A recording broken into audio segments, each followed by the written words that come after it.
Guys, അപ്പോൾ ഞാനിന്ന് നമ്മുടെ സൂപ്പർ മാർക്കറ്റ് വരെ പോകാമെന്ന് വെച്ചു.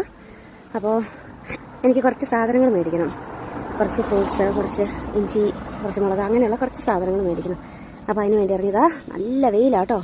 വാറായതുകൊണ്ട് അധികം സ്കൂളുകൾ, കോളേജുകൾ, ഓഫീസുകൾ അങ്ങനെയൊന്നും ഇല്ലാത്തതുകൊണ്ട് എല്ലാവരും വണ്ടി ഇങ്ങനെ പാർക്ക് ചെയ്ത് വെച്ചിട്ടിരിക്കുകയാണ്. എല്ലാവരും വീടുകളിലാണ്. നമ്മളുടെ മലയാള മാധ്യമങ്ങൾ റിപ്പോർട്ട് ചെയ്യുന്ന കണ്ടു, നമ്മുടെ ഇസ്രായേൽ നിന്ന് കത്തിക്കൊണ്ടിരിക്കുകയാണ്, എല്ലാവരും ബങ്കറിൽ കയറി ഒളിച്ചിരിക്കുകയാണ് എന്നൊക്കെ. പക്ഷെ ഇത് കണ്ടോ, ആൾക്കാരെല്ലാം സാധാരണ രീതിയിൽ തന്നെ നടക്കുന്നുണ്ട്, സാധനങ്ങൾ വാങ്ങിക്കാൻ പോകുന്നുണ്ട്. എല്ലാ കടകളും തുറന്നില്ലെങ്കിലും അത്യാവശ്യം സൂപ്പറുകളെല്ലാം തുറന്നിട്ടുണ്ട്, അത്യാവശ്യം വണ്ടികൾ ഓടുന്നുണ്ട്.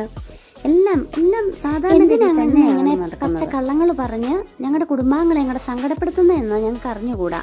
കാരണം ഇവിടെ ജീവിക്കുന്ന ഞങ്ങൾക്ക് സത്യം അറിയാമെങ്കിൽ പോലും നാട്ടിലുള്ളവർ കാണുന്ന കൂടുതലും നിങ്ങളുടെ ന്യൂസ് ചാനലുകളാണ്, നിങ്ങളുടെ വാർത്തകളാണ്. അപ്പോൾ അവർ ഞങ്ങളെ വിളിച്ച് ചോദിക്കുമ്പോൾ പോലും അവർ വിചാരിക്കുന്നത് ഞങ്ങൾ അവരെ സമാധാനപ്പെടുത്തുവാൻ വേണ്ടി ഇവിടെ ഓക്കെയാണ് എന്ന് പറയുന്നതാണെന്നാണ് അവർ വിചാരിക്കുന്നത്. ഒരിക്കലും 100% സേഫാണെന്ന് ഞാൻ ഒരിക്കലും പറയത്തില്ല കേട്ടോ. പക്ഷേ ഇവർ ഇവിടെ ഹോം ഫ്രണ്ടിൻ്റെ കമാൻഡ് നിർദ്ദേശിക്കുന്ന അതേ നിയമങ്ങൾ നമ്മൾ പാലിച്ച് അലാറം വരുമ്പോൾ സേഫായിട്ട് നമ്മൾ സേഫ് റൂമിൽ തന്നെ കയറി ഇരുന്ന് കഴിഞ്ഞാൽ നമ്മൾക്ക് അപകടം ഉണ്ടാവില്ല എന്ന് ഇവർ തരുന്ന ഉറപ്പാണത്. അപ്പോൾ സൂപ്പറിലേക്ക് കയറാൻ പോവുകയാണ്. ഇതൊരു ഷോർട്ട് കട്ട് വഴിയാണ് ഞാൻ കയറിയത് കേട്ടോ. കാരണം എന്നാന്ന് വെച്ച് കഴിഞ്ഞാൽ നല്ല വെയിലാണ്, നല്ല ചൂടുമാണ്. അപ്പോൾ എത്രയും പെട്ടെന്ന് എത്താൻ എന്നുള്ളതല്ലേ നമുക്ക് പ്രധാനം. ഇത് വലിയൊരു ടൗണൊന്നുമല്ല കേട്ടോ, ഇത് ചെറിയൊരു സിറ്റിയാണ്. പക്ഷേ നമുക്ക് ആവശ്യമുള്ള എല്ലാ സാധനങ്ങളും ഇവിടെ കിട്ടും. ഞാൻ വർക്ക് ചെയ്യുന്നിടത്തുനിന്ന് ഒരു 15 മിനിറ്റ് നടക്കാനുള്ള ദൂരമേ ഉള്ളൂ കേട്ടോ ഇവിടെ ഇങ്ങോട്ട്. അപ്പോൾ തൊട്ടപ്പുറത്ത് ലിഫ്റ്റ് ഉണ്ട്. പക്ഷേ എനിക്ക് സ്റ്റെപ്പ് ഇറങ്ങി പോകുന്നതാണ് എളുപ്പം, പെട്ടെന്ന് ചെല്ലാൻ പറ്റുമല്ലോ. അതുകൊണ്ട് ഞാൻ പതിയെ സ്റ്റെപ്പ് ഇറങ്ങി പോവുകയാണ്. അവിടെ ഒരു ATM നമുക്ക് മുമ്പ് ഒരാൾ പോകുന്നുണ്ട്. പിന്നെ തൊട്ട് അവിടെ ഒരു ATM ഒരു ചേച്ചി അവിടെ പൈസ എടുത്തുകൊണ്ടിരിപ്പുണ്ട്. കട കുറച്ച് കാഷ്യൂ നട്ട്സ്, ഒലിവ് ഓയിൽ അങ്ങനെയുള്ള കുറച്ച് കിട്ടുന്നതാണ്. ഇതൊരു മീൻ കടയാണ് കേട്ടോ, ഫ്രഷ് പച്ചമീൻ കിട്ടും.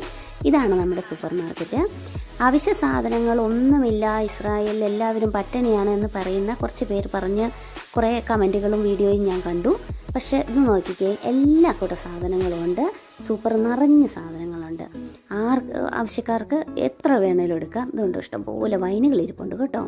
ഇവിടെ സർവ്വസാധാരണമാണ്. എല്ലാ സൂപ്പറുകളിലും എല്ലാ കടകളിലും വൈന്, ബിയറ്, അങ്ങനെ അത് സർവ്വസാധാരണമാണ്. എന്ന് കരുതി ഞാൻ ബിയർ വാങ്ങാൻ വന്നതൊന്നുമല്ല കേട്ടോ. ഞാൻ കുറച്ച് പച്ചക്കറി വാങ്ങാനും കുറച്ച് ഫ്രൂട്ട്സ് വാങ്ങാനും വന്നതാണ്. ഇതാണ് ഇസ്രായേൽ. ഇപ്പോൾ എൻ്റെ നേരെ ഫ്രണ്ടിൽ കാണുന്നത് ഒരു ബങ്കറാണ് കേട്ടോ. അപ്പോൾ അഥവാ അലാറം അടിച്ചാൽ എവിടെയാണെങ്കിലും ഓടി സേഫായിട്ടിരിക്കാൻ ഇവിടെ